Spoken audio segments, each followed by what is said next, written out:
পাঁচ পুরস্কারের প্রথম পুরস্কার হলো জীবনের একটি প্রশস্ততা আল্লাহ তাআলা দান করবেন।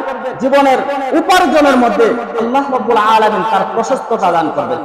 আর যদি ব্যক্তি নামাজ না পড়ে, আগেই বললাম যে ব্যক্তি উপার্জন করবে, এত টাকা উপার্জন করার পরে 800 টাকা এরকম উপার্জন করলো সারাদিনে, রোজ বিকালে দেখবে সে তার খরচ হয়ে গেছে 1200 টাকা।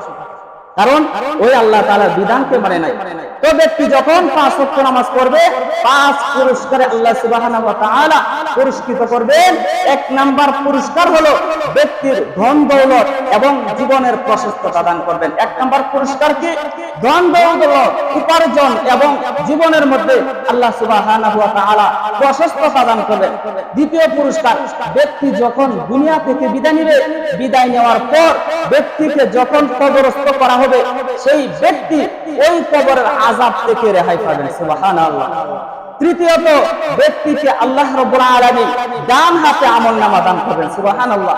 চতুর্থত, ব্যক্তি বিজলির আকারে সেকেন্ডের ভিতরে ফুলসিরাত পার হয়ে যাবেন। সুবহানাল্লাহ। চতুর্থত, ব্যক্তি বিনা হিসাবে জান্নাত পেয়ে যাবে। সুবহানাল্লাহ।